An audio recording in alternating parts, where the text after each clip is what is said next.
Million Strategy Roundtable.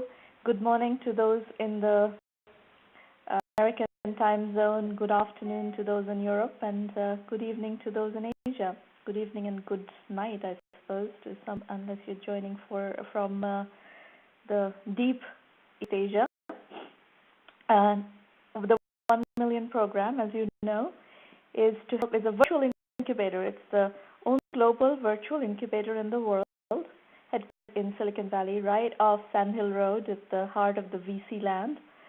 And our mission is to help 1 million entrepreneurs reach $1 million in annual revenue and beyond, build a in global GDP, and 10 million jobs.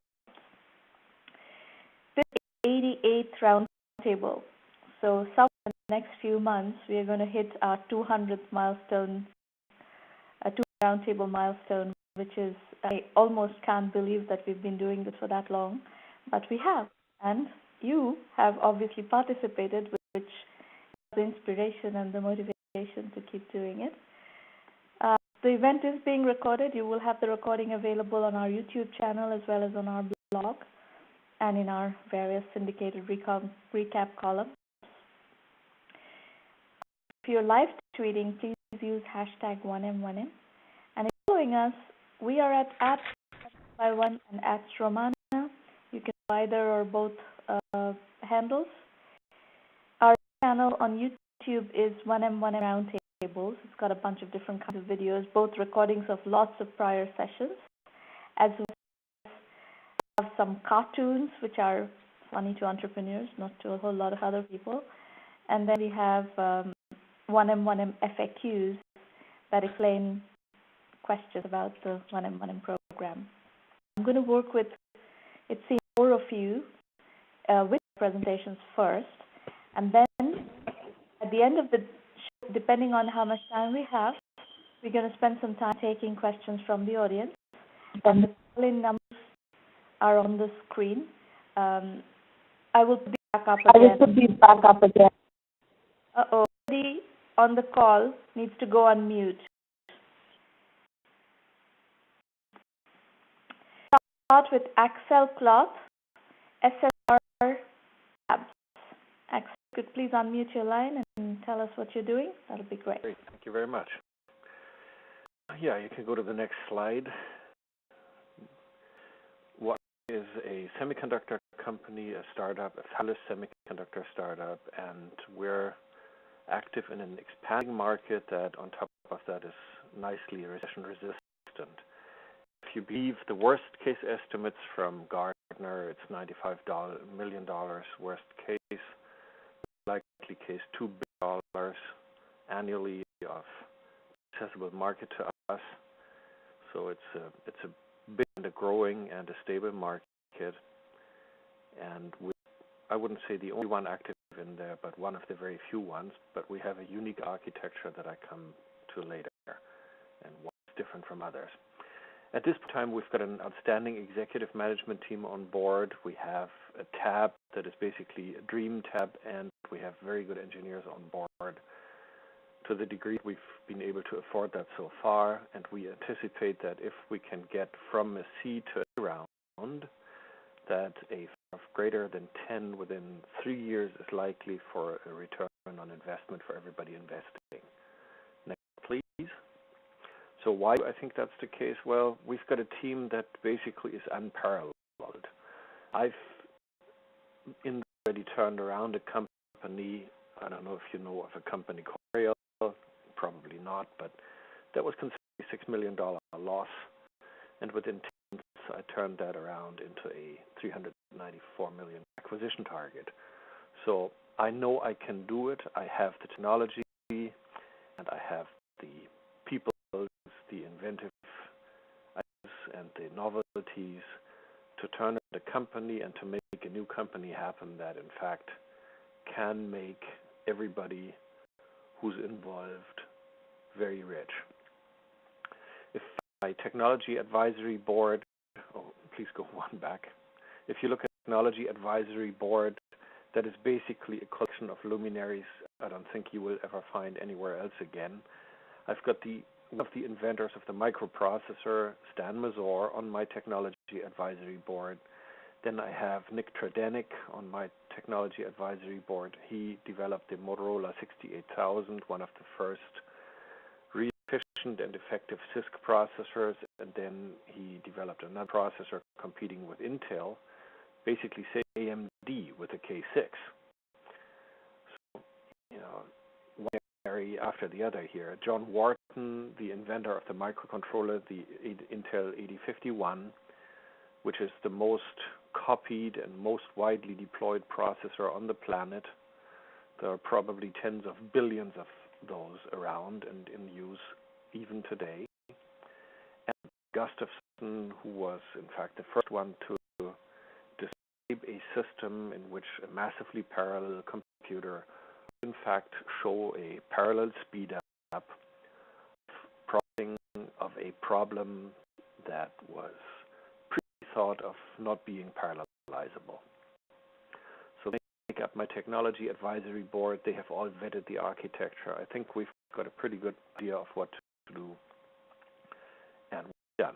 If you look at the problem, I assume that everybody today has heard of what is so far called the big data problem, right? Everybody talks about big data and that being a problem. Yeah, it is a problem.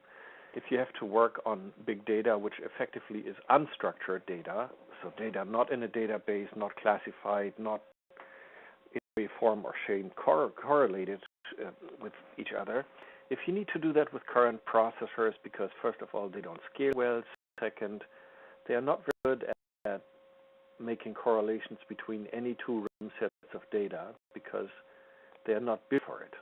They were never built for it. And that's one of many reasons why big data is a problem, and everybody seems to say, well, we need to use MapReduce or Hadoop, which is the other word today in use. They don't quite get to the results that they want, and that's all due to the fact that the processors that are out there today don't do well in those type of applications.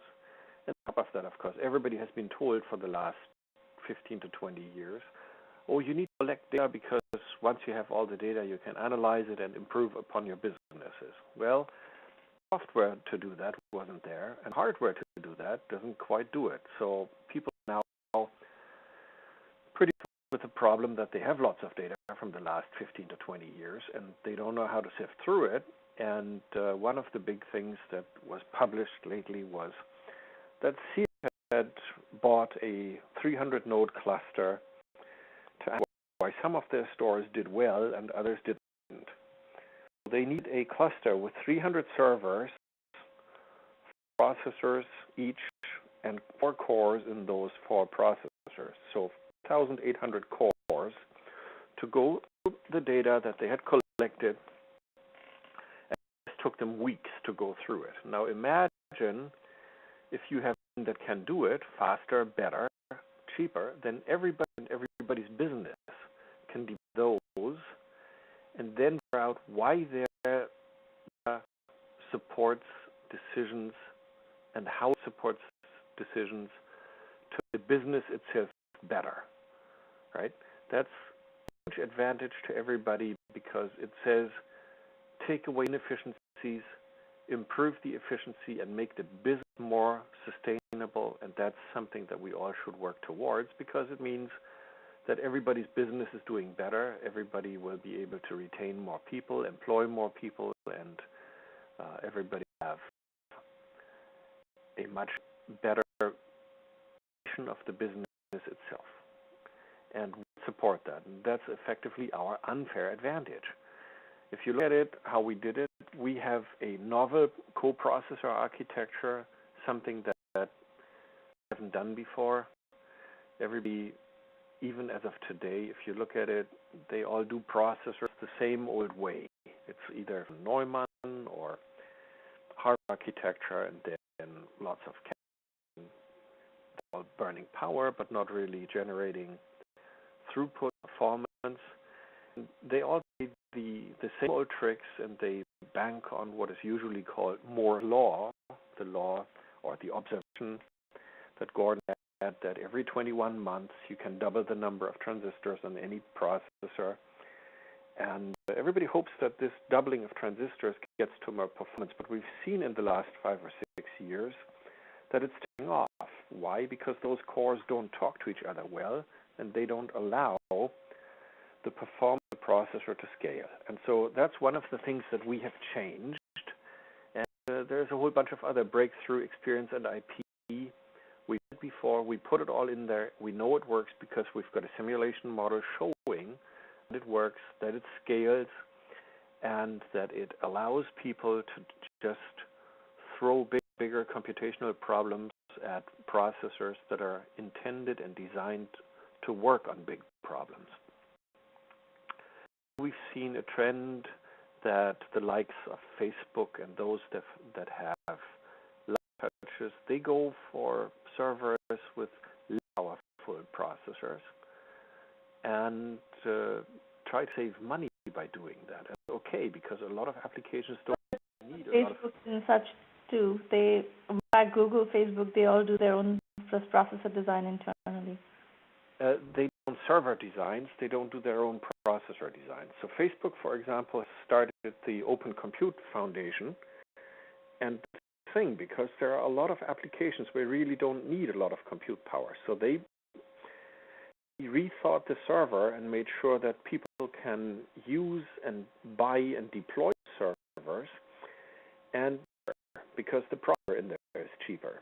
Right? If you just take data in and you store it somewhere and you don't really process it at the point in time at which you take it in, then it makes only sense to put a processor in that doesn't perform as much compute, and that saves you a lot of power and a lot of money by going for a cheaper processor. So it makes a lot of sense. No, they do or don't, but I just strike as kind of counterintuitive why, if they need the processing power, why they would use cheap processors. It's just, I mean, these guys don't lack in profit margins, they don't lack in architectural expertise. Well, Facebook doesn't design processors, right? Facebook designs servers based on existing processors. And their goal was to reduce the cost of each server, because the servers they have, they don't analyze anything. They just store it. So all of the Facebook data goes in and gets stored. They design to the requirement. Why would they design something that they don't need any? There's no reason to use those. The vast majority of the servers doesn't need a lot of analytics, and that's why they have, from beginning on, a coprocessor interface that says, if at a later point in time we need to add compute power, we do it through a coprocessor because that's more energy efficient. And so that's exactly where we come into the game, right? So we connect through the coprocessor interface because, as I said, most of the in Facebook and Google analyzes pretty much everything that comes in. But Facebook, YouTube, and Twitter, they don't analyze, they don't process a lot. Therefore, it's good enough if the data coming in goes to disk and pretty put there, and that's it, right? I wanted to keep open the option that they, at a later point in time, analyze the data that came in. Therefore, they also designed a coprocessor interface, and we would fit right in there. Exactly our advantage, because our processors are to be coprocessors. As a result, you would put those into the servers where you need the incredible analytics capabilities, and the majority of servers would still save cost and energy because you don't need to power up units that you never use, right? So the benefit of that is that basically you have servers that are relatively cheap, that are relatively efficient, and if you find out that you need more computational performance, then you add coprocessors. And that's what we are doing. And the benefit of doing that is that we need to write drivers and application software and APIs for different operating systems. We only do that for those operating systems that Google and Facebook and YouTube and Twitter use, and that's Linux. And some applications are running on Windows We will Actually, only you write. need to stop your presentation a bit because we have several people to work with. Yes. Tell me more about where you are with the business right now. What is the Well, status? Do you have? yeah, the company has been incorporated 2 years ago. We have a simulation model. We have designed a lot of the hardware code for the processors. We are starting to design the drivers and the APIs and all that kind of stuff that basically makes up the subsystem solution.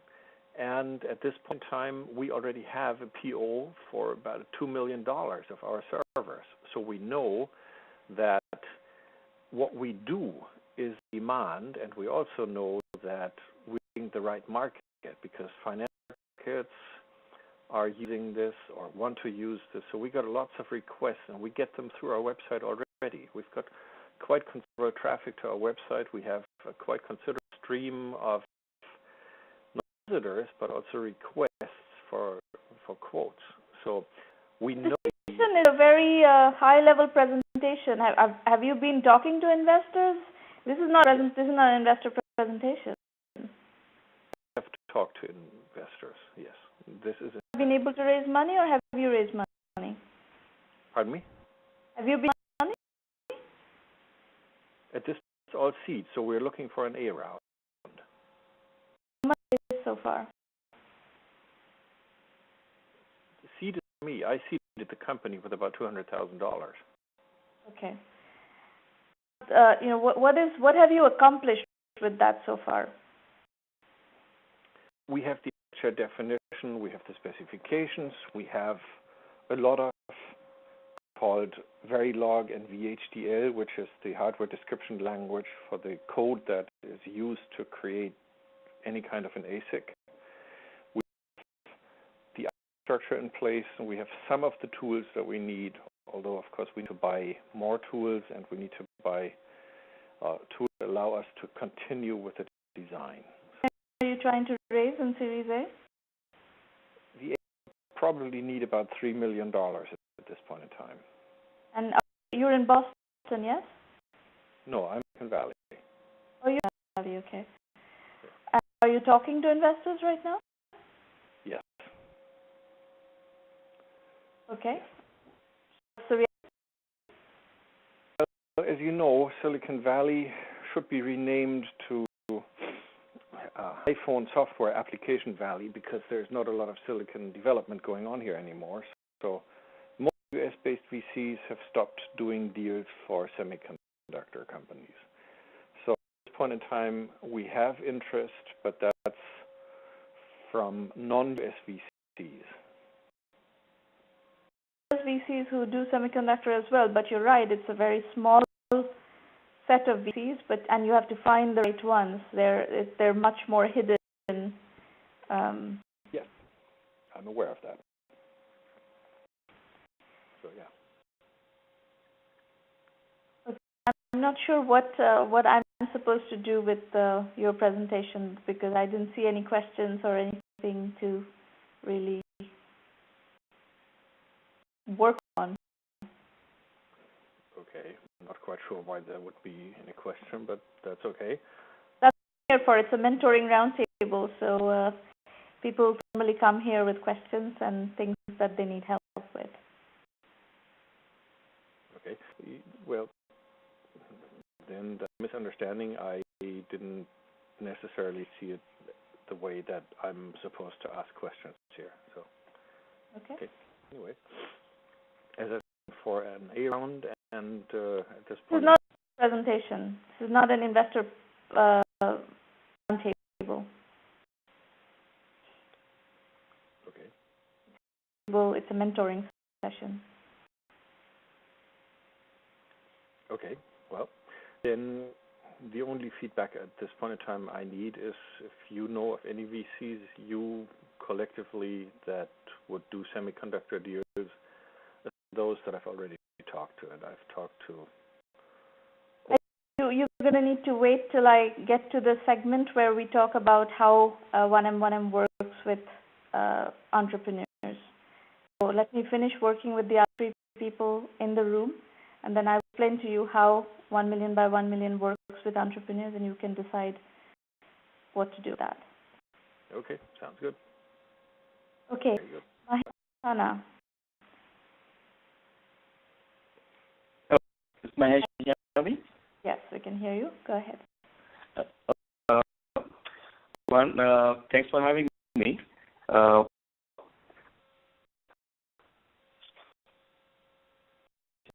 Beginning of this year, in January, I'm the CEO of this company. I thought there's a problem that currently exists in the online deals market, which everybody knows about. Businesses, Groupon, Living Social, are losing and shutting down. Consumers can receive emails from these with no preference or choice. Real disruptive technology platform, which addresses issues, and it facilitates two-way communication between customers and businesses. Middleman. So there's that we give control to the business. The businesses can offer at what they choose, and they can be available online whenever they want. And customers control. They can use a feature called wish list, request offers online, give opportunity, one-on-one exclusive offers in real time.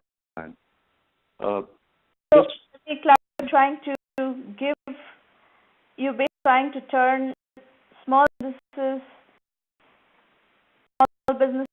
a way of managing their own daily deals programs.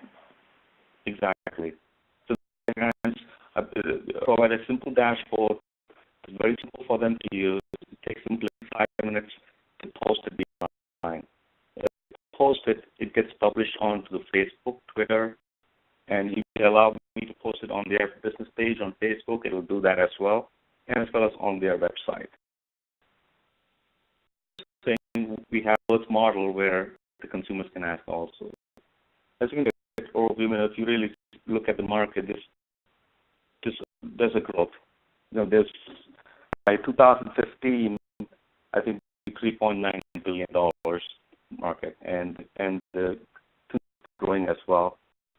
And it's a good sign that it's a main market and that there's still room for a seller like me. The challenge is that the Groupon or any one of those sites, the cost is very high, and they're huge killing because of the margins. They take 50. The split is 50-50. I take only 6.5% per transaction, which includes a fee of 2.75 to 3%. It all is the product like it does right now, and direct connection between the business and the consumers, vice versa. They can go back and forth. The Groupon social model, what they do is they allow them to post one deal, feature one deal, and they have to wait for 6 months. My complete deal platform, end-to-end deal platform. So let me cover challenges for a minute. The customer acquisition cost, whenever you're selling to small businesses, the acquisition cost tends to be somewhat high. The kind of stuff that you are selling into, right? Retail, B&B, spa, and all this stuff. This is yes, very high customer acquisition cost segments. When you're talking about the business side of things, right? Not on the consumer side. You're talking about business acquisition or yeah, okay. Your customer is the business. Yes.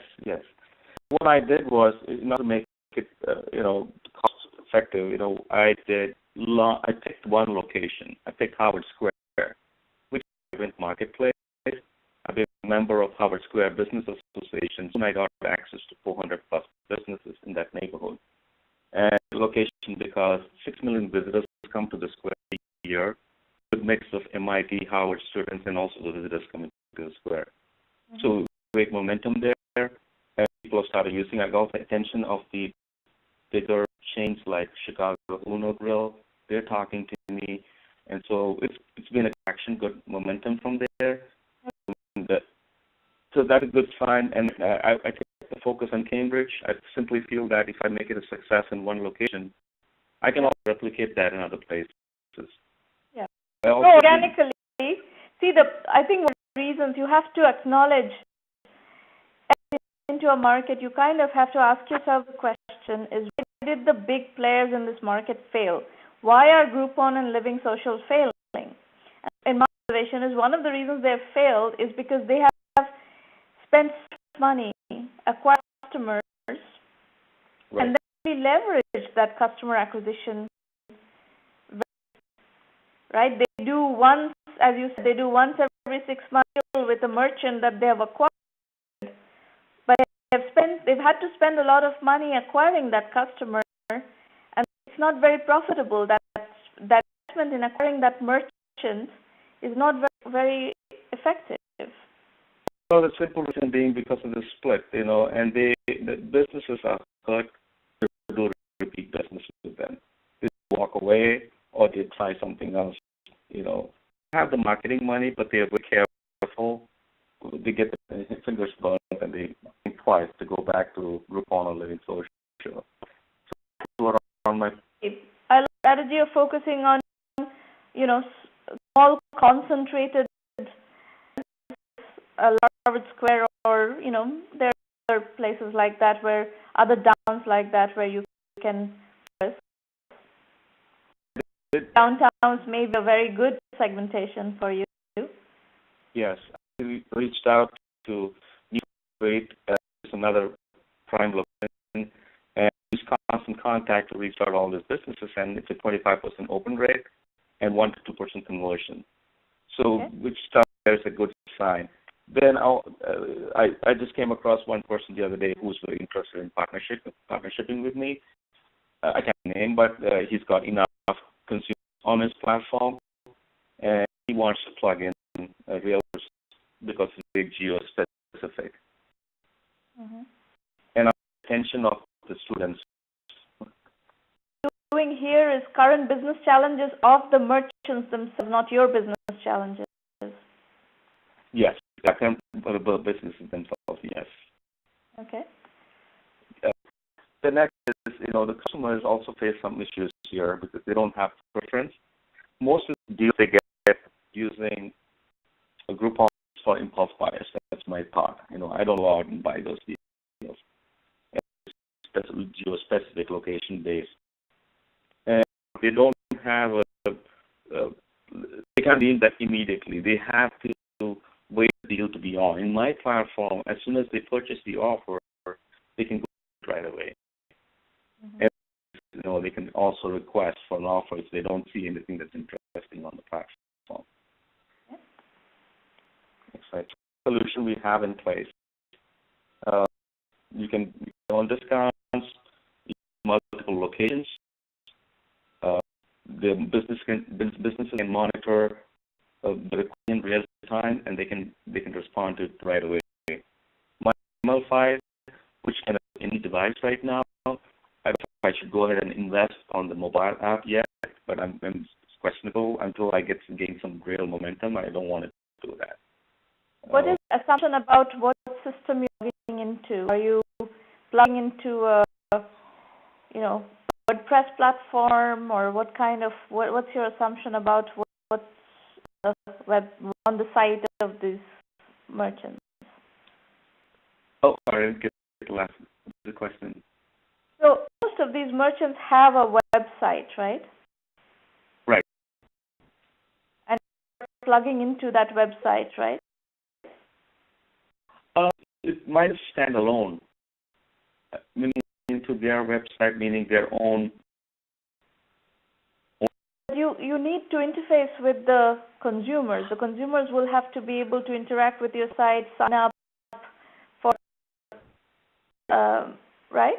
So you have to have a presence on their website. So is that HTML coding, or is there some sort of an API? Yeah, as of now. It's coding. It's coding, basically. Which is a problem. But, you don't have IT. them to do a lot of HTML coding to adopt your solution, that is a bit of a barrier to entry. Right. What attract them to come onto my platform and start using it? That's what I'm trying to do at this point. So challenges, we provide a free platform for business as well as consumers. We charge them only based on transactions. My margin, because the split is only 60% of the margin. 5% commission on transactions? Bank fee of 2.75 to 3%, so essentially what we make is 3.5%. So we make only 3.5% because we charge 0.5 plus 2.75%. The overall charge is like 6-7%. Yeah, 6% at this point. And the volume business, and I'm in there, which I'm growing, so that I can just support the back end as well as maybe have a small sales team in the back. Yeah. So it's very effective. And test it out and get it, fleshed out and get validated. How far along are you? Are people transacting? Yes.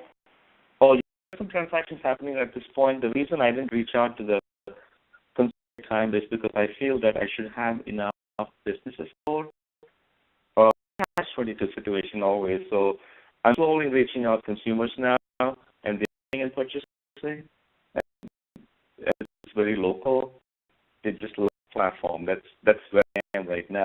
I need to spend more money, I feel, on the marketing end, which I'm not too sure. Careful where I spend my money. That's what I give you advice and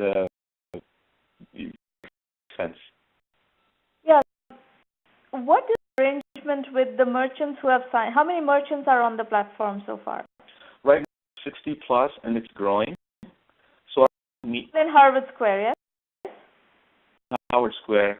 The reason I kept my focus there, I might as well gain some momentum there first and then go out all out. Good. No, that's very good. So what are the merchants doing to promote this functionality? Are the merchants collecting emails to send them daily deals and so forth?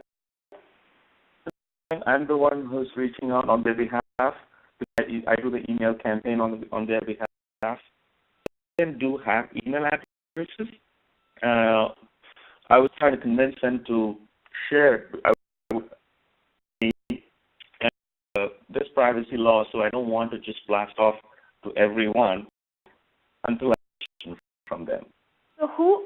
Encouraging them. I would assume that every single of your 60 merchants have their own email lists and will be building their own email lists, right? You don't get to use one merchant's email list to market another vendor to, right? Yeah, yes, that's not my intention. My intention is to just blast off their own deal to their own customers, and when they come on board, when they come to real offer platform, I'm hoping that they see some of the deal which is very attractive and they sign up on the platform, so they cross each other. Get to me what you're saying, because I imagine that if the offer is on platform on the merchant's website, the merchant is supposed to be driven to that the consumer is supposed to be driven to that merchant's website to engage on whatever. Okay.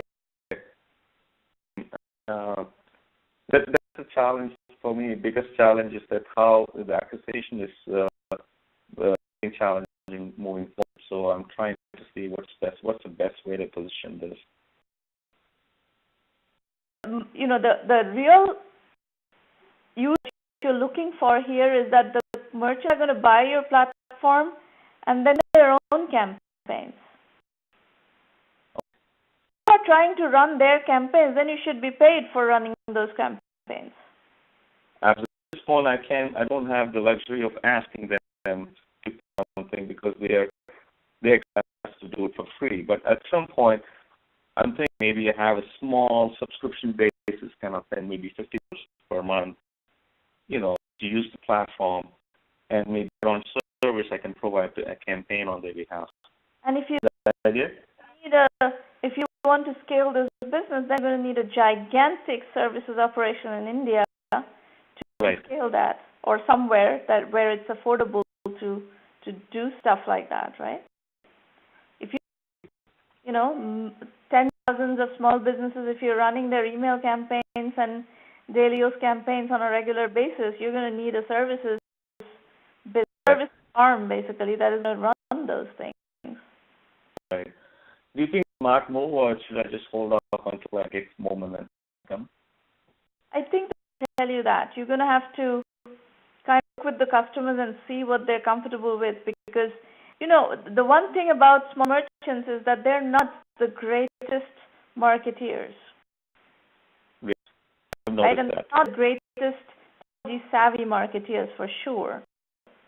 So it means that they lack expertise and lack capacity. If complex stuff, you want them to do complex thinking, you don't want them to do complex campaigns, and the way perhaps the right answer is for you to run their campaigns and run that on their behalf, but to work that into your business model. Okay. So is it fair to just introduce like a subscription model at this point, or should I hold off? Well, test with your 60 merchants, just, rolling, for each of them, get the business rolling, right? So that they see results, and then you can go and say that, for us to keep doing this for you, you're going to need to charge $50. We're going to need to charge you $50 per month or $100 per month, whatever makes sense. You're going to have to test the price point. And then what you have to support them is that you are managing each of their individual email lists, and that is exclusive to them. Right. Okay. So merchants will need their own mailing lists. Yeah. Also, I'm noticing is that these merchants have now started asking me, "Can you create a site for us also?"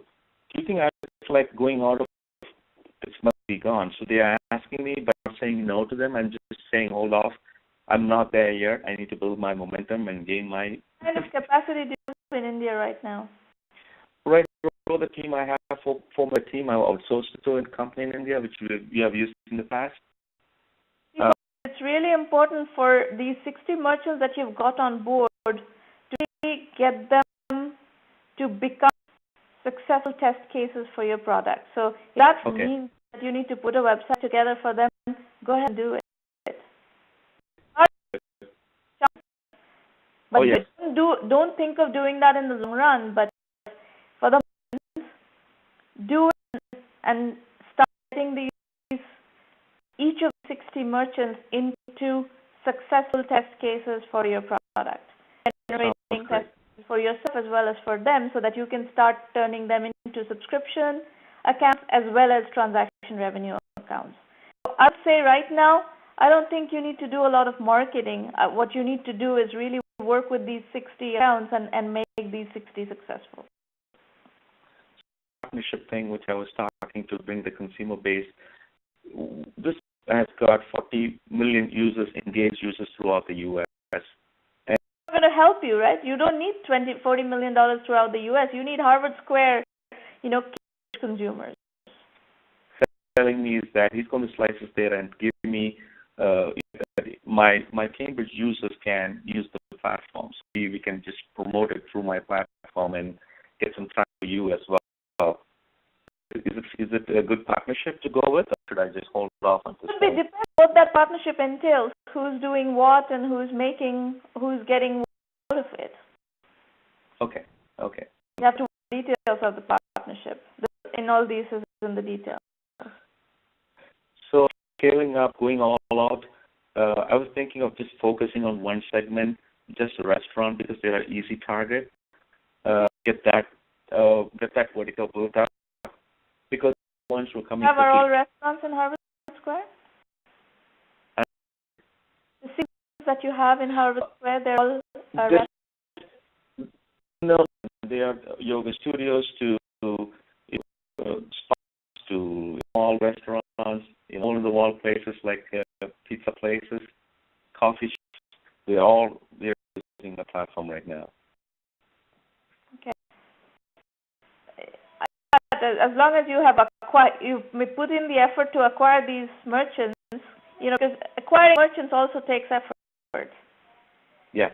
As long as you acquire these merchants, I would try to turn them into successful, whether they're restaurants or other things. Also got the attention of the Chamber of Commerce in Cambridge. And they said we want you to promote it to all the businesses in that neighborhood, entire Cambridge. I said, I'm not, because it helps me bring this quickly on board. The only other is, I've not raised money. It's bootstrap. It's families funded it, and at this point, I should go out and raise the money, or should hold off until. No, you won't be able to raise the money until you prove this thing out. You won't be able to raise the money. Okay. So, when do you think is the right moment to go? If you're looking for some seed money, maybe you can get some seed money. But if you can at least make five of your merchants actually producing subscription and revenue model, would be a much better time to raise money. Okay, I got it. All right. Okay. Good. It's all I've put together what up the timeline, as to where I am and how I bring the customer base and the business action. These are different ways of doing it. It's been I came up with an animation video at $10,000, but it's a very powerful message. It's a 60-second video. I'm thinking to make that go viral. Just do stuff and see. You could do a lot more interesting dollars. I thought maybe. Oh yeah, I agree with you. Thank you. You're welcome. We're up next. Hi, Sramana. Yep. Go ahead. Great. Next slide, please. This technology, we started this company in January. As the name suggests, we started building products which are connected space, where basically Internet of Things, and the name came from connected innovation. So we came up with a name, and then the leaders who joined hands together, and the objective was to come up with products and take it up to design and manufacturing ourselves, or some of them we can even offer as white label products to our customers. So that we have kept, and we want to drive in that space. And last 9 we have done very being able to complete few products. So the focus on wellness gadgets and home gateway. The cloud platform, the smartphone applications, wireless connectivity. What does that mean? You've been doing projects from people who want to build stuff like this? What you've been having success? Yeah, both. We have two customers.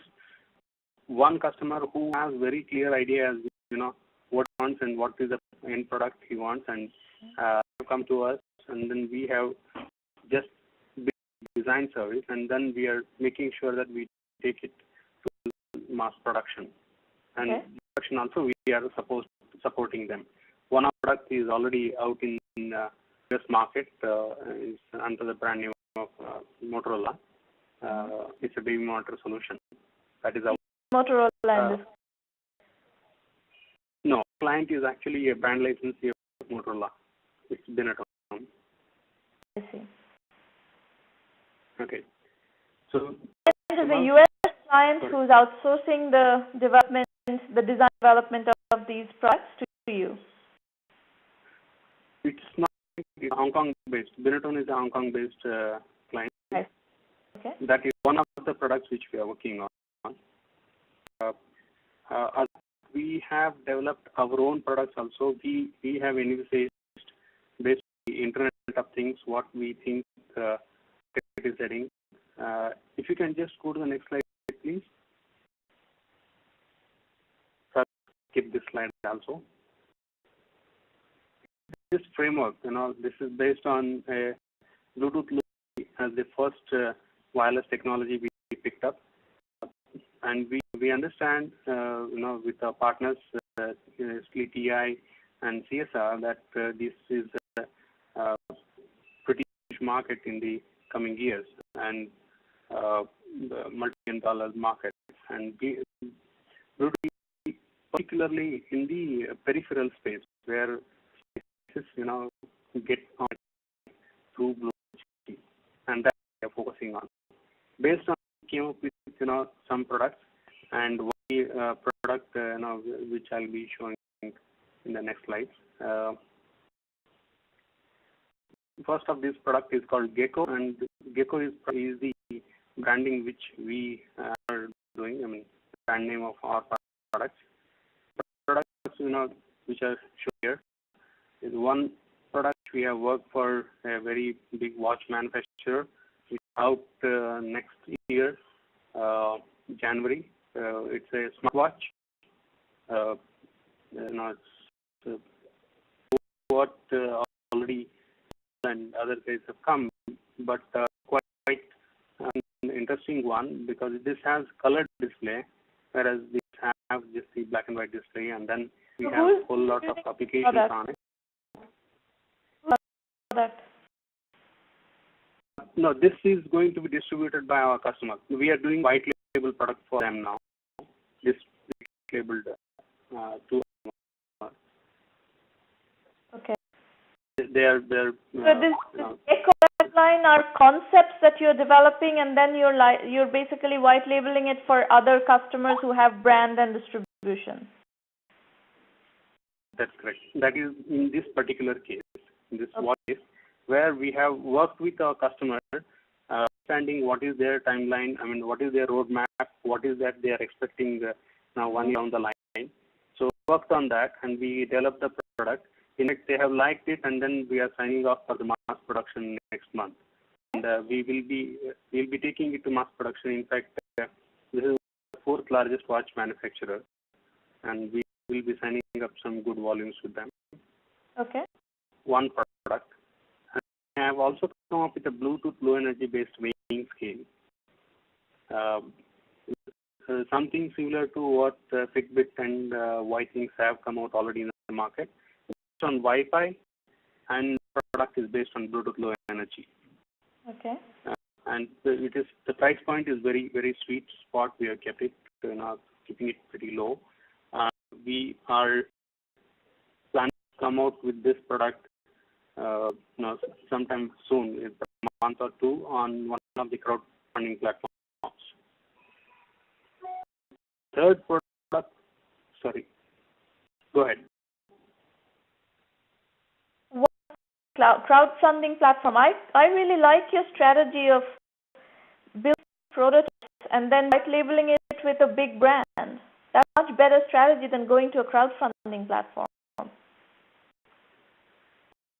We don't have a customer right now for the paying scale. Well, find one. We are ready. One. Okay. I to put this on Kickstarter or crowdfunding and all that. I think a strategy would be to actually go, relationships, maybe build a set of relationships, a dozen companies for whom you do this kind of white label products in this genre, and a distribution channel that takes care of all your distribution problems, that basically keeps you in a very kind of, takes out a lot of the risk of going to market in a business. I agree. We directly have the other third product also on the same line. The same watch manufacturer is going to pick up the clock as well. Yeah. But as far as the scale is concerned, we started off discussing with a customer and then built it, and now that customer is not interested in this. We kind of are this product and ready with sample stock also. What do you mean they're interested? You don't establish contracts? When you do something, you don't establish contracts? No, but this one we didn't establish a contract. We looked at the roadmap and you need to get very disciplined about what you're going to work on. Yes. And you need to work on products, but when you have a customer who gives a PO to work on that product. Other projects sitting around everywhere. The problem there, Sramana, is that if we ask the customer to give us a PO, we know different from the other customers in Bangalore. In Bangalore, who can do the design solutions. Which we are trying to. As opposed to what? As opposed to we understand the map and then work at with a good understanding and then build the product. Once we build the product, probably we start charging them. There is an IP. You're going to sit with a ton of products. Okay. I don't like it. Okay. This is another our flagship product which we came up with the ourselves, and she go. Yeah, this is tons of use cases. This is a Bluetooth product which can give you a electronic leash or the smart leash, what we call it.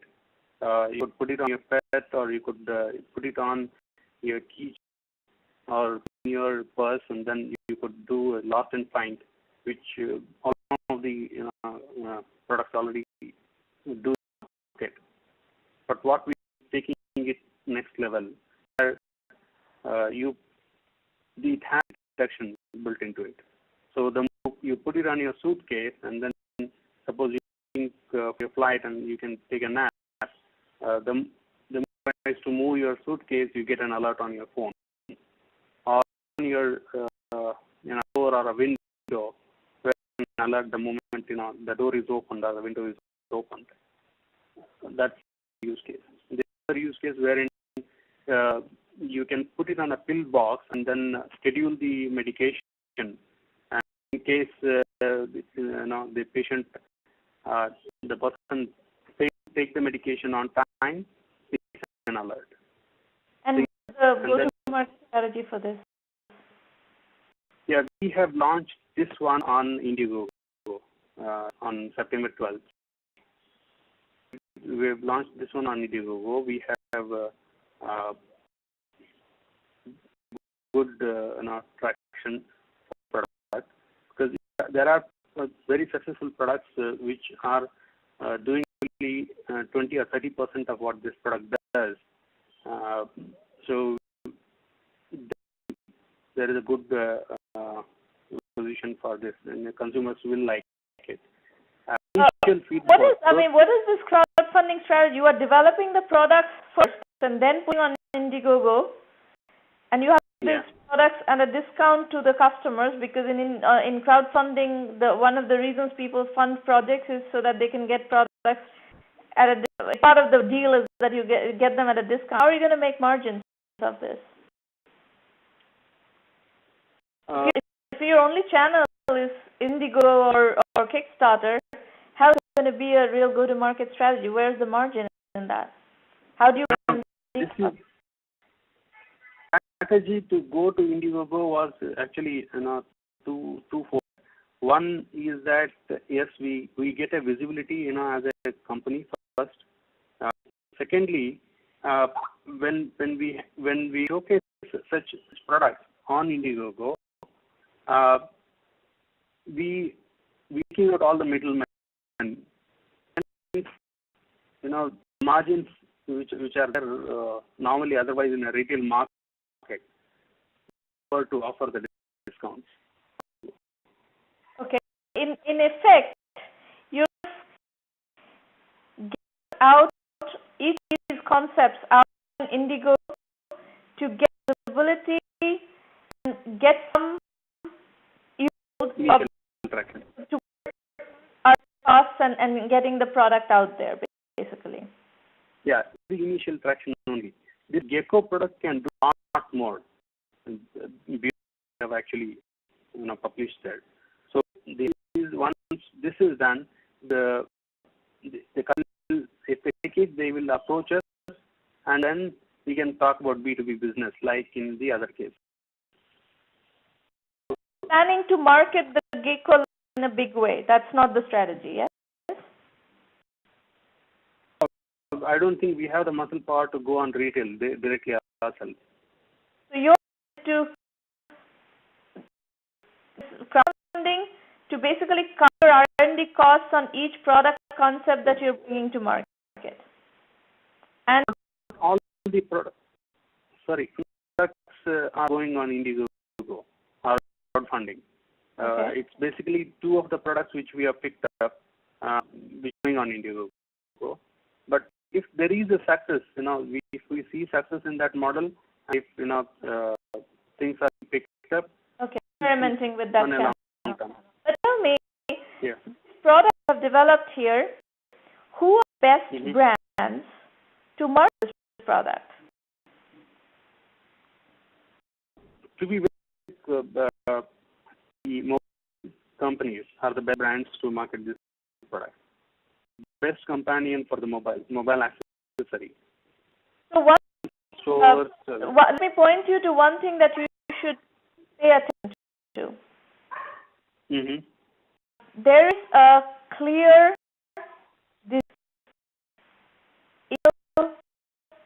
phone developers right now to that give their phones power to do things that other phones cannot do. So if you're interested in proprietary applications, properties for their phones. So you go talk to Samsung and tell them, look, we can do this and a white label deal with you where under the Samsung brand you sell this product. As a you could really sizable deals in this mode.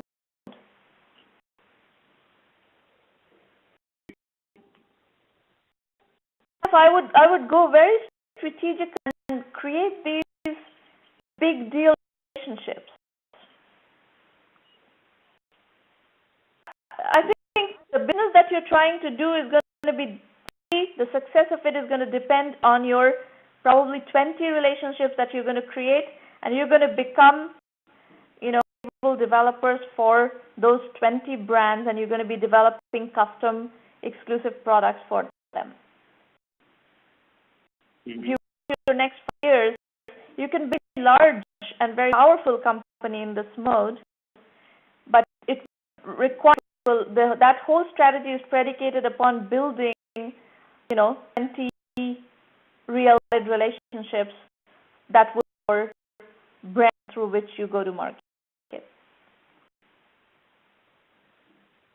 That makes sense, really. Yeah. Maybe a good kind of demonstration, file, whatever, but I wouldn't get too enamored with intro and crowdfunding and all that. Other than covering costs, I would really focus the real effort on building the biz dev relationships that will give you big breaks.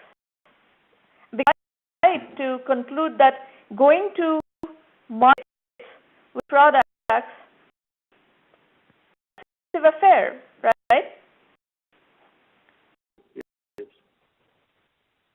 So kind of. the real relationships, the third factor in your business are going to be the big relationships. About consumer business.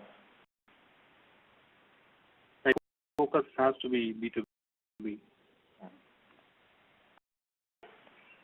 So I came on this platform to pitch. If we can get who can take us to these big, and then help us to strategize the whole thing, and then we have capability to come out with fantastic products. We have capability to manufacture them in China at very good price. We are very rolling out these kind of products. In 9 months, we have got 4 products ready to go to market. We have these things, but a real good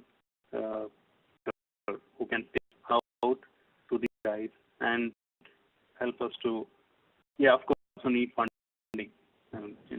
They funded this and then brought it to level. Not clearly that you need funding, but you need the brand relationships who are going to basically one deal is going to fund the whole thing. If you do it right, this is not a capital intensive business.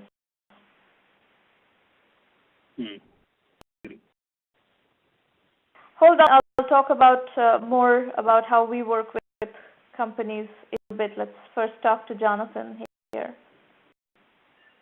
Sure. Jonathan? Yes, I'm here. Thank you very much for the opportunity. You're most welcome. Tell us, what is Flimbu? Well, hi everyone. My name is Jonathan Janove. From Argentina. I'm here with Martin. He's my friend and co-worker here at Flimbu. And we at Flimbu is pretty profitable online marketing for SMBs. And SMB, are these Argentinian SMBs or SMBs from? I'm going to get to that later on, but we have clients from over 30 countries right now. Okay. Let me introduce you to Rachel. She has a local cafe there in San Francisco. Next slide, please. Rachel wanted to do marketing. She has a bit of a problem because if she wanted to place an ad either on a local newspaper, on a radio, or on a TV, she would have a lot of money to do, and that would pretty much reserve big companies with dollars. Fortunately for her, not so long Google came and disrupted this market and pretty much democratized marketing. And now with just with as little as $1 a day, Google and Rachel can play ads on Google, making a marketing campaign for local cafe. An enormous market. Now we have more than $60 billion being spent only this year on the three on which are Yahoo, Bing, Facebook, and Google, and roughly split into 2 different large groups. The first one is the big advertisers, the eBays, Amazons, Best Buys, and the rest, which are spending over $100,000 a month. Some of them are spending in the range of millions. These guys are taken care of by, they already have email marketing departments that handle their campaigns, but also have such as software, efficient frontier or Cashew, which allows them to increase or to add math and algorithms to their marketing campaigns. Talking Yes. about a broad portfolio of online marketing, or are you just talking about PPC optimization? I mean, these guys offer a host of products. What they have in common is that most of them started with PPC optimization. So what I recommend, if that's your business, I would recommend that you explain yourself not as easy and profitable online marketing for your SMB. It's PPC optimization for your SMB. Yeah, the reason we don't use PPC optimization is because we use this for acceleration of it actually for quite a wide audience, so we don't always know if people know what PPC means or not. So that's why we, try to transition them into what PPC is. But yes, you're totally correct. I mean, what we do is part is this itself as online marketing. That is very confusing, and first and foremost, it's commoditized. Secondly, that involves lots of other things: social media marketing, blogging, blah blah blah, and it's confusing.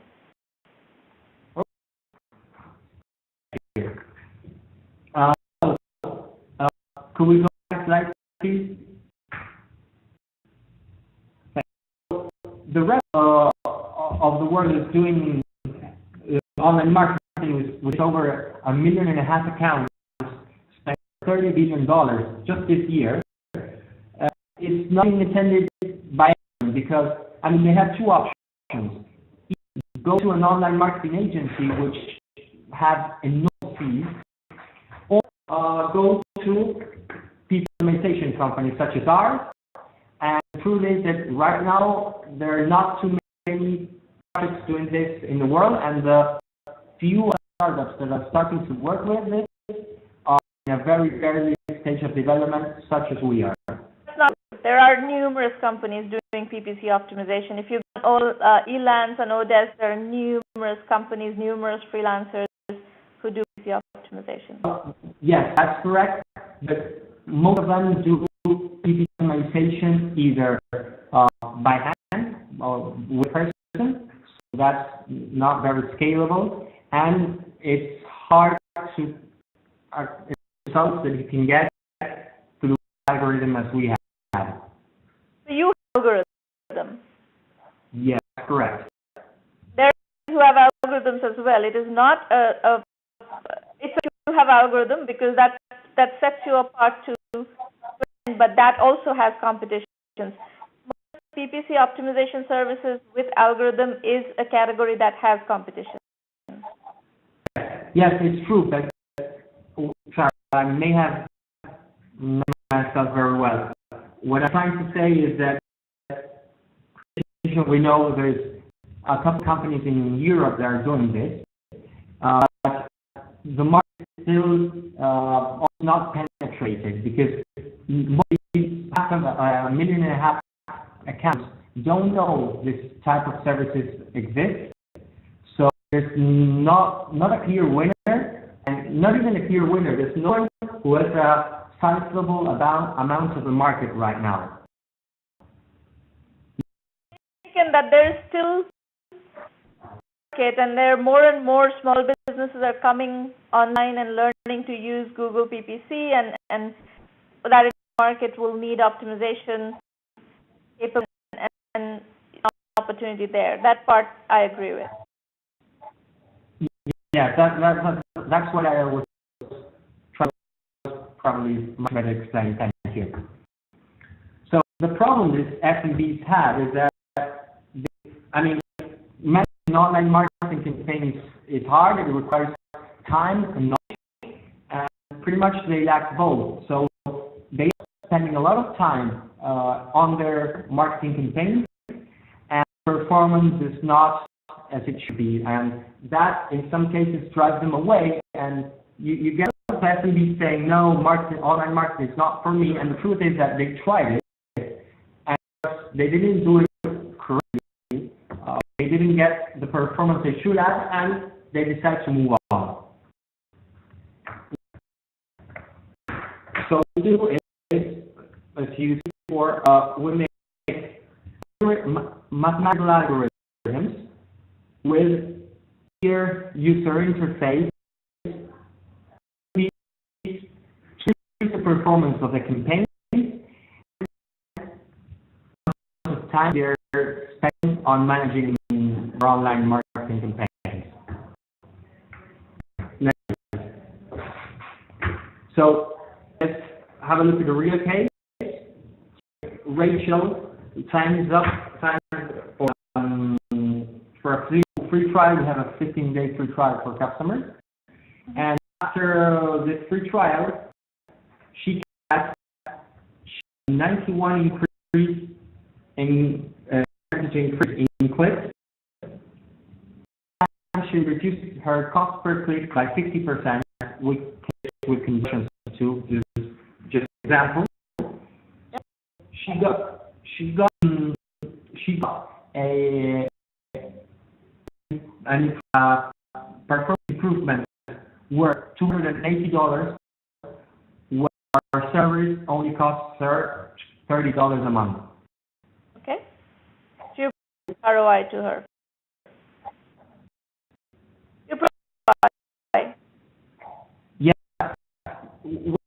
We offer them a free trial, and by the end of that free trial, we send them the results in terms of ROI and of money saved and their key.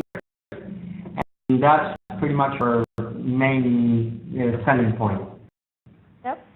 This is where we are today. We're managing over $3 million, over 100 active users from over 3 countries, and have a running rate revenue of $65,000. And $1,000 a month, $1,000 a year. yes, yeah. I have to make a brief note there. Is that yes? Make $65,000 a year or $65,000 a month? No, but we've only started with some marketing campaigns of ourselves just months ago. So we were making pretty much less than our 1,000 a year a few months ago, and we grew to 65,000 a year by July, August. In just and how many people have? What's your burn rate? You have. What is your burn rate for the company, monthly burn rate? And our burn rate is $8,000 a month. Last month we had a revenue of $5,000, so we are $5,000 our break-even point. Very good. This is our management team who's done most of the development. He's an expert in algorithms and marketing. Myself, I brought a business strategy part. I used to work for BCG and Groupon. I have Pablo, who's an expert in operations management. He's in charge of databases and organizing all the processes of our company, and he has worked for several years in operations before.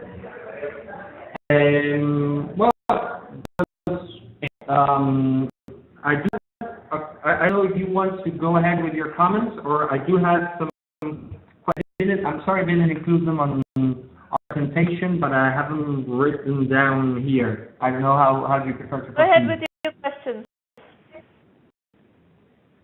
Go ahead with your questions.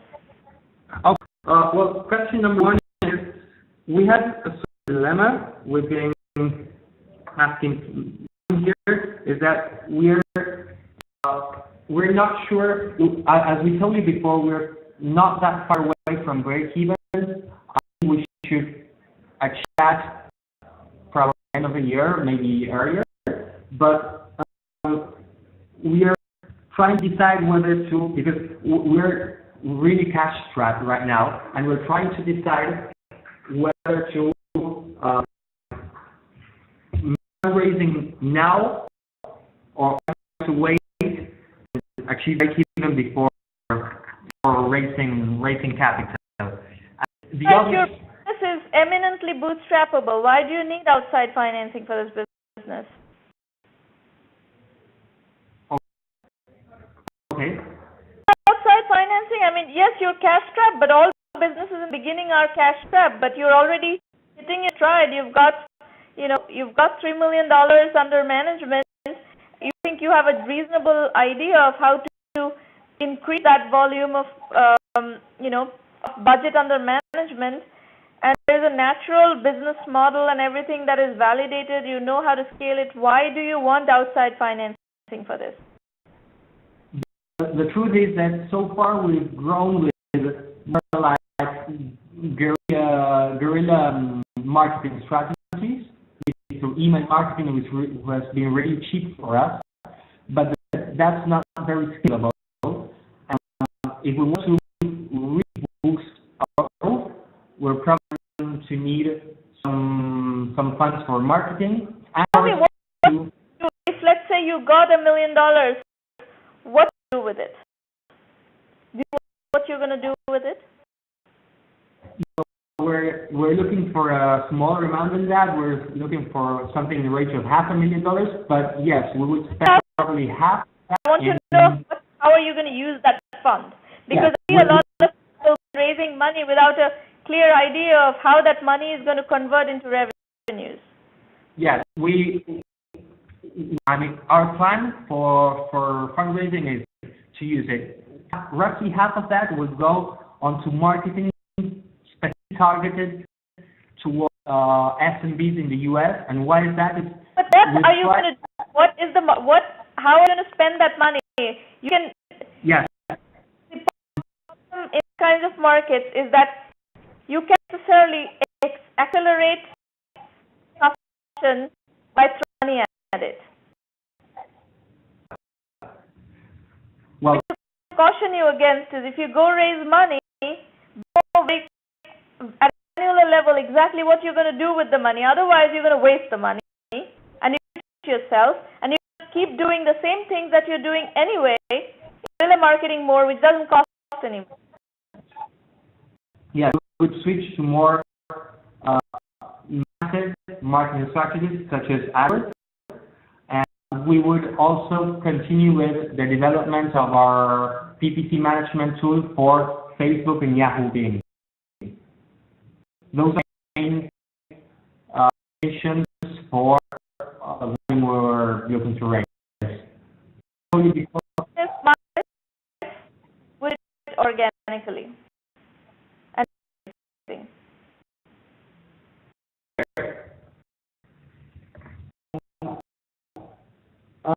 Within striking distance of getting to enough free cash flow to do a lot of these things that you're trying to do with.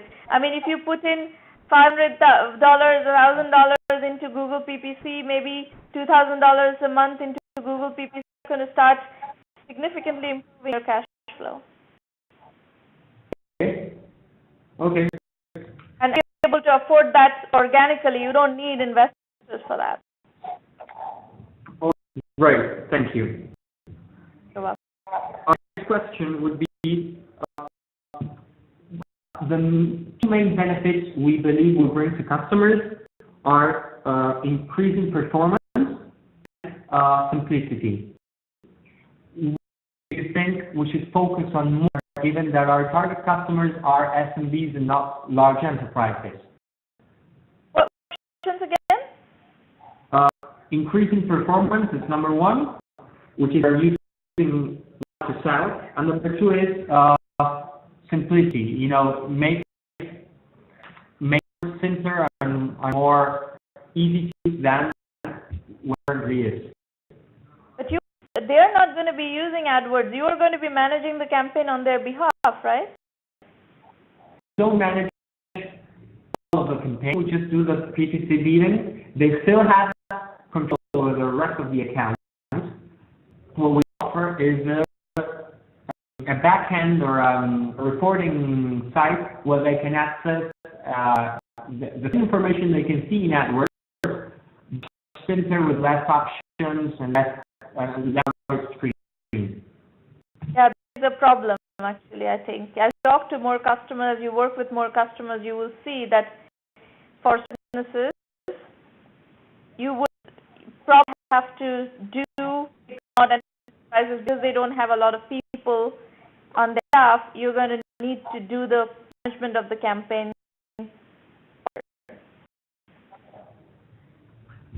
Yeah. Learn as you scale your business. We prefer those services, but the problem we see with that is that it's not as scalable as PPC management because a person, yeah. This has certain dynamics, and certain of customers have certain dynamics. If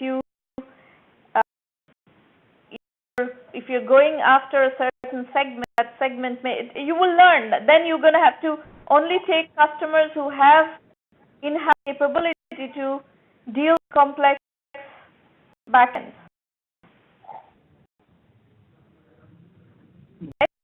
Then segments your customer significantly. You're not providing a solution, you're providing a piece of the solution. They have to piece that together and come up with the solution themselves. Okay. And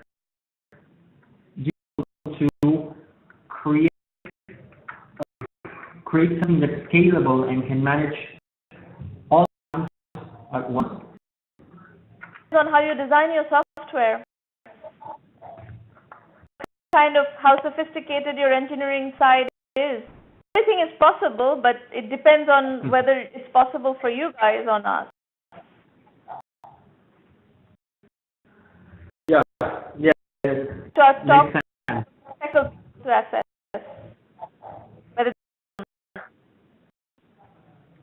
Sorry, repeat that, please. You're going to talk to your technical team to whether it is within their capability to do what you're trying to do or not. Okay.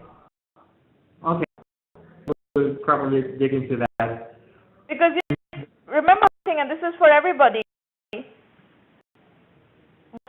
possible or not is not the real question. The real question is it possible for your team? Is it within the capability of your team to achieve certain milestones or not? That's the real question that you have to answer. Okay.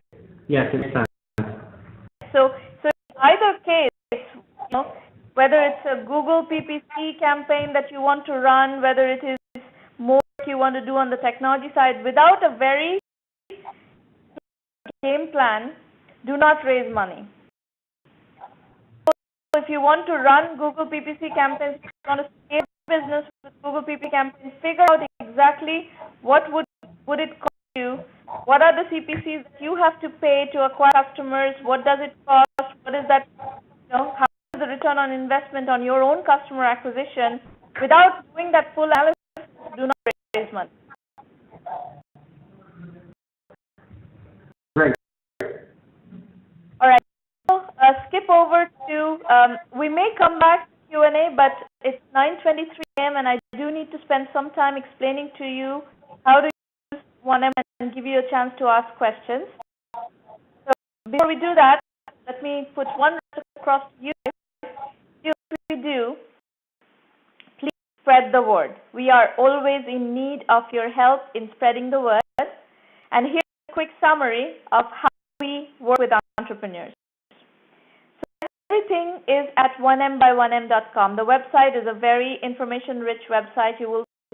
We have made so that it is you can be self-sufficient in your evaluation and in your interaction with 1M1M.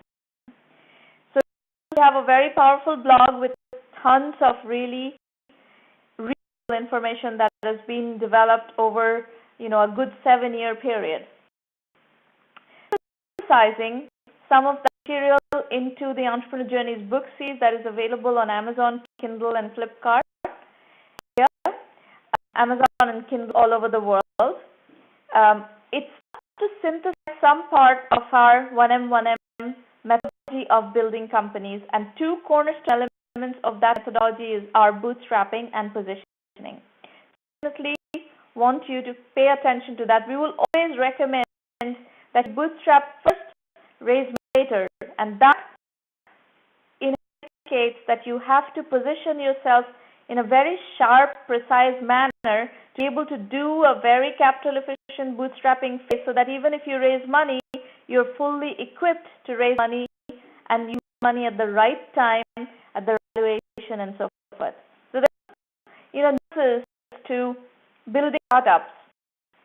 Nuances, there are fundability nuances, all of this you need to understand to be able to be successful in this game. probably come in through the site, so you're familiar with it. We have lots of videos which are FAQs about the program that will help you answer some of your questions. 188th roundtable. We have free online roundtables, these mentoring sessions, every Thursday.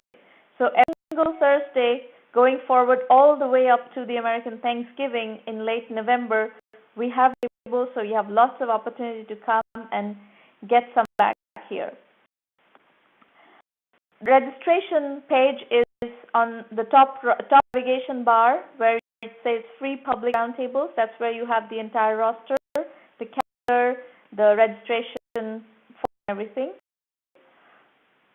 We have the premium member where you can join 1M1M Premium for a $1,000 annual membership fee and get extensive methodology guidance. You get great curriculum.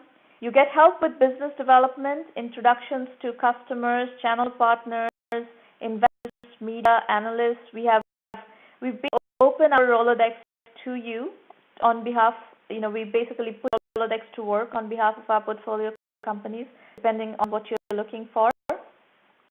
We have private versions of these kinds of roundtables where we do the interactive strategy consult, mentoring, coaching, whatever you call it. Company, or if you work towards becoming a fundable company, once you're ready, we will also help you with financing. We'll be introducing you to investors. You're going to go talk to them in respective geographies and get them back, and we have closed several financings. The thing that we have learned from entrepreneurs is that there's a real problem for early stage entrepreneurs to get any kind of coverage in the media and to have a big funding announcement to make. We have clout in the media, so we can get you lots of coverage because of that clout, and we have made that a part of the offering of the 1M1M program in the premium program. We have companies that have already reached the $1 million club. You will find them on the website. There's an equation that we have published based on our experience, and we've quantified it to be $375,000 worth of value plus 5 to 10% equity in your company for only $1,000. So you spend $1, but you can access, if you use the program effectively the way it's designed to be used, you can $175,000 worth of value plus 5 to 10% equity for just $1,000. Orientation material on how to use the program effectively, but you need to put in the work, gym membership. You lose weight in a gym if you actually use the machines that are in the gym and do the work, and you run a treadmill or the weights. It's very similar. And 1M1M has a whole bunch of things that you're going to have to use to get the results that you're looking for. Now, self-assessment, which is available also from the homepage with navigation bar, is a session that we want you to calibrate your business against. That's helpful to get a feel for, what you need to work. And if you're a premium member, we also offer you curriculum modules on how to address those issues, and if you have knowledge gaps, how to plug them. There's tons of places you have information about what to expect from the premium program, and that will help you evaluate whether you want to join or not. Video messages, video FAQs will also answer many of your questions. Curriculum is a combination of case studies and video lectures. Spent a significant amount of time in, since 2006 to big studies. And cases of success entrepreneurs who have come to our forum and chosen to give you the secret of their strategies and the journeys that they have traveled. There are 600 entrepreneurs teaching you this program through their experiences. It's extremely powerful, extremely inspiring as a result. And video lectures that are synthesis of each of these topics that we teach you, and the topics are, under the core curriculum, we have bootstrapping, positioning, market sizing, customer validation, financing, customer acquisition, and team building. On the active side, we have Web 3.0 and e-commerce, cloud computing and business solutions, outsourcing and consulting, mobile and social apps, healthcare, IT, education, gaming. These are the industry segments where we have most of our work. The curriculum has video lectures and case studies on each of these topics. Our lean, capital efficient, bootstrap startups. So we do not work on capital intensive topics in general. So if you need, right out of the gate, if you need a large chunk of financing, that's probably not a category that we would be working with.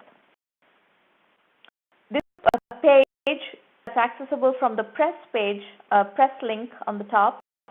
This is a series of our coverage of our premium members. So you will see that we get extensive coverage for our premium members, and that is something that we encourage you to take advantage of. You can also use our social media channel, which is extensive. Something like 17,000 LinkedIn followers. We have something like 21,000 Facebook followers, something like 1,500 Twitter followers. All these are accessible through this Hootsuite channel is what we use basically to both Twitter, Facebook, and LinkedIn. And we give you access to that channel so that you use benefits this piece, so to speak. Visibility is really important. You know, it's one of the most important pieces of capitalism. Unless people know that you exist and that you have some value to offer, they do not know to call you to buy your position. So it's very important that you get yourself out there and let people know that you exist and have something of value to offer. Do incubation radar, deal radar, these profiles, which a lot of investors monitor. So people who are raising money or looking for customers or channel partners often use these profiles to get themselves there again and get themselves visibility. We have a program. If you're an organization that is interested in partnering with us, we offer 10% affiliate commission, and our upcoming free roundtables are pretty much every Thursday morning at 8 a.m. Pacific time. Please feel free to sign up and book your slots to pitch or just to attend. For those of you who are working on India and developing markets, this book, Vision India 2020, has $45 billion business ideas. It's a good book to generate ideas, and if you haven't yet chosen what you're going to be working on, this is a good book for ideation.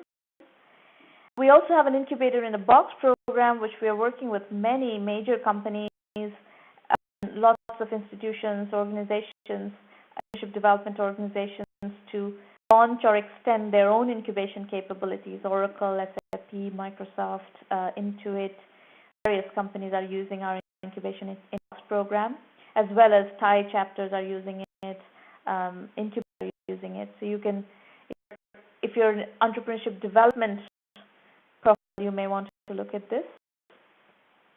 That pretty much brings us to the end of the session. If there are any questions, if anybody wants to ask quick questions, we will, line open for a couple of minutes, but we are pretty much at the end of our allocated time.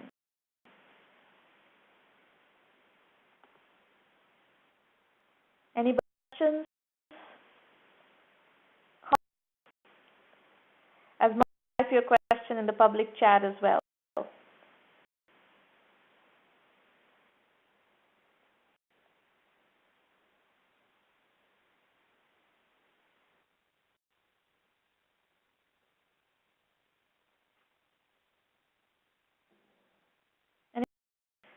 In which we're going to call it a day today, and thank you for attending. We will see you next week, same time. Bye-bye.